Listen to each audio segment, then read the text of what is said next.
तो दोस्तों नमस्कार, मैं हूं अनिल और रेसलिंग सुपर धमाल में आपका स्वागत है। तो दोस्तों रोमन रेंस को लेकर बड़ी खबर सामने आ रही है। क्या अब नई शील्ड आने वाली है नाइट ऑफ चैंपियंस 2025 के बड़े इवेंट में? बहुत सारे सवाल हैं, इस बारे में बात करेंगे मेन इवेंट में इस वीडियो में। लेकिन Roman Reigns night of champions में आएंगे, इस बात को आप कंफर्म समझ सकते हैं, क्योंकि मुझे भी ऐसा लग रहा है और बहुत सारी रिपोर्ट्स में भी ऐसा बताया जा चुका है कि रोमन रेंस की वापसी होने वाली है नाइट ऑफ चैंपियंस 2025 के मेगा इवेंट में। तो आप वीडियो के अंत तक बने रहें और अगर आप चैनल पर नहीं है सब्सक्राइब करने के बाद ऑल पर क्लिक करें, क्योंकि ये फ्री है और यहाँ आपको हर प्रकार की रेसलिंग जगत से जुड़ी हुई तमाम जानकारी मिलती है दोस्तों, और मिलती रहेंगी। इसलिए वीडियो को लाइक करें, शेयर करें, सब्सक्राइब करने के बाद ऑल पर क्लिक जरूर करें। तो दोस्तों खबरों को हम शुरू करेंगे सबसे पहले गोल्डबर्ग वर्सेस गुंथर मुकाबले से।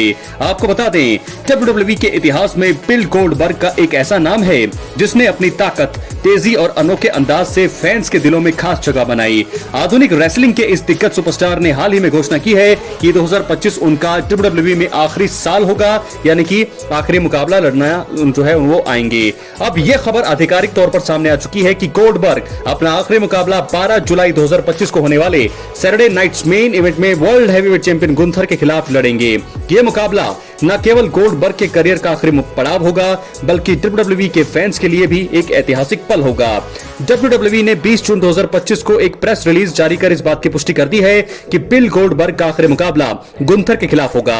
यह मुकाबला सैटरडे नाइट्स मेन इवेंट के तीसरे संस्करण में 12 जुलाई 2025 को अमेरिका के अटलांटा जॉर्जिया में होगा। इस इवेंट के लिए टिकट 25 जून 2025 से ticketmaster.com पर उपलब्ध होंगे। दोस्तों प्रेस रिलीज में इस मुकाबले को गोल्डबर्ग का आखिरी मुकाबले के रूप में शीर्षक दिया गया है, जिसने फैंस में उत्साह और भावनाओं का तूफान ला दिया है।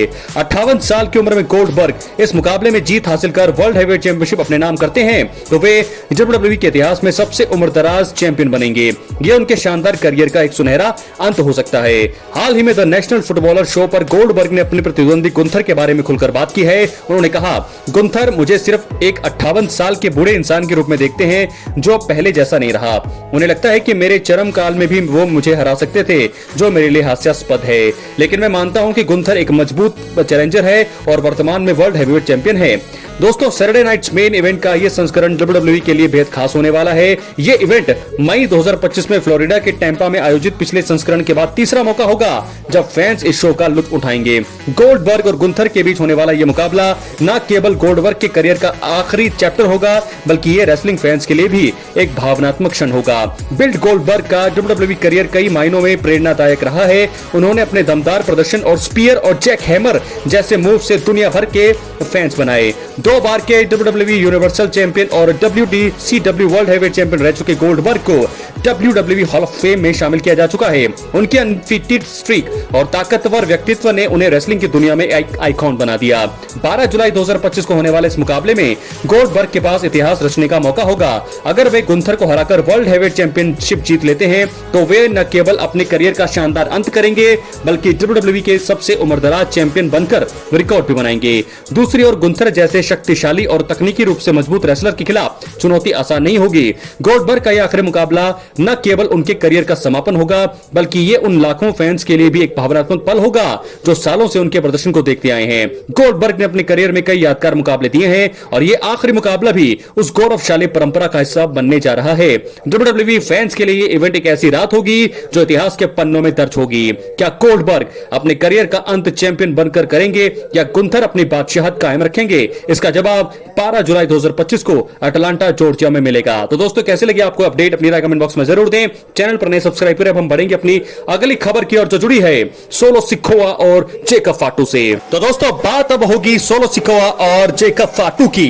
दोस्तों अब एक मुकाबला ये भी जो है नाइट ऑफ चैंपियंस में हो चुका है ऑफिशियल, यानी कि यूनाइटेड स्टेट्स चैंपियनशिप के लिए मुकाबला होगा जेकब फाटू वर्सेस सोलो सिकोआ।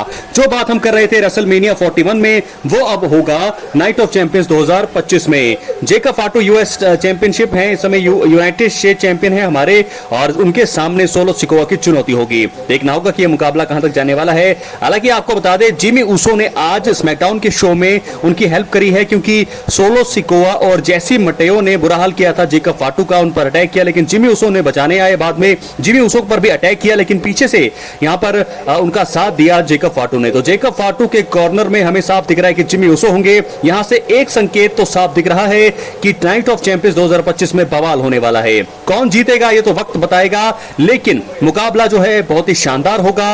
हिकोलायो का रिटर्न्स जो हो चुका है, डेब्यू हो चुका है, लेकिन मुझे लगता है नाइट ऑफ चैंपियंस में पब्लिक के सामने मेन रोस्टर में पहली बार सामने आएंगे हिकोलायो। किसका साथ वो देंगे? क्या वो साथ देंगे सोलो सिकोआ का या फिर जेकब फाटू का? मुझे लगता है कि वो जाएंगे सोलो सिकोआ के सामने। तो ऐसे में देखना होगा कि जिमी उसो और रोमन रेंस क्या इस चैप्टर में जुड़ेंगे, सबसे बड़ा सवाल। अब हम बढ़ेंगे इसके बाद अपने मेन इवेंट स्टोरी की तरफ। इसके बाद एक और स्टोरी है जॉन सीना और सीएम पंक को लेकर के, लेकिन हम बात करेंगे रोमन रेंस की। रोमन रेंस को लेकर बहुत सारी खबरें सामने आ रही है दोस्तों, बहुत सारे सवाल आप लोग भी पूछते हैं, सभी पूछते हैं कि रोमन रेंस आखिरकार आएंगे कब होगा उनका रिटर्न। लेकिन नाइट ऑफ चैंपियंस में अब खबरें आ रही हैं कि नए शील्ड के साथ वो आ सकते हैं। नाइट ऑफ चैंपियंस 28 जून को हमें देखने को मिलने वाला है और ये सऊदी अरेबिया में होगा और यहां पर हो सकता है रोमन रेंस का रिटर्न।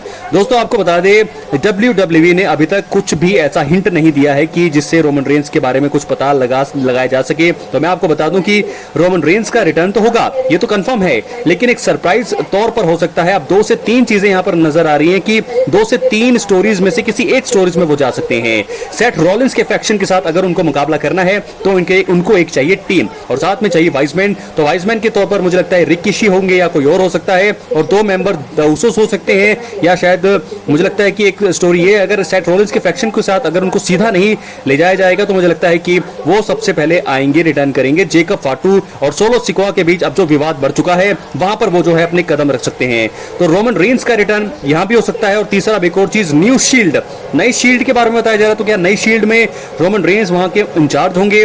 डीन एम्ब्रोज यानी कि जॉन मॉक्सली जो इस समय AEW में काम कर रहे हैं, उनका रिटर्न हो सकता है, वो आ सकते हैं। तीसरा मेंबर तो कोई नया ही होगा, कौन होगा तो वक्त बताएगा। लेकिन फिलहाल ये 3 स्टोरीज निकल करके सामने आ रही है, लेकिन मुझे ऐसा लगता है कि नाइट ऑफ चैंपियंस 2025 के लिए उनका रिटर्न होना चाहिए, क्योंकि उसके बाद सिर्फ एक ही इवेंट बचता है जो है समर स्लैम। हालांकि दोस्तों 12 जुलाई को सैटरडे नाइट्स मेन इवेंट भी है, वहां पर भी वो आ सकते हैं, लेकिन मुझे ऐसा लगता है कि नाइट ऑफ चैंपियंस में उनका आना बनता है, क्योंकि हाइप भी चाहिए समर स्लैम के शो के लिए। तो ऐसे में स्टोरी भी चाहिए, तो नाइट ऑफ चैंपियंस 2025 में वो आएंगे।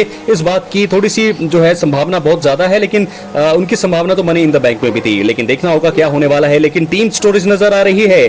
क्या नई शील्ड बनाने जा रहे हैं रोमन रेंस, या क्या वो नए फैक्शन के साथ आएंगे, नया वाइसमैन होगा, या फिर वो सीधे आएंगे और हेल्प करेंगे जेकब फाटू की? मुझे लगता है जेकब फाटू के साथ वो आने वाले हैं, जेकब फाटू के साथ वो जो है उनको हेल्प करने आएंगे। तो अगर ऐसा होता है तो बहुत सारे और भी ज्यादा रोमांचक मोड आ जाएगा ब्लड लाइन की कहानी में। क्या है आपकी राय? अपनी राय कमेंट बॉक्स में जरूर दें। चैनल पर नए सब्सक्राइब करने के बाद ऑल पर क्लिक करें, क्योंकि फ्री है और यहां आपको हर प्रकार की रेसलिंग जगत से जुड़ी हुई तमाम जानकारी मिलती रहेंगी। इसलिए वीडियो को लाइक करें, शेयर करें, सब्सक्राइब करें। तो दोस्तों इसके बाद हम बढ़ेंगे अपनी आखिरी स्टोरी की तरफ जो जुड़ी है जॉन सीना से।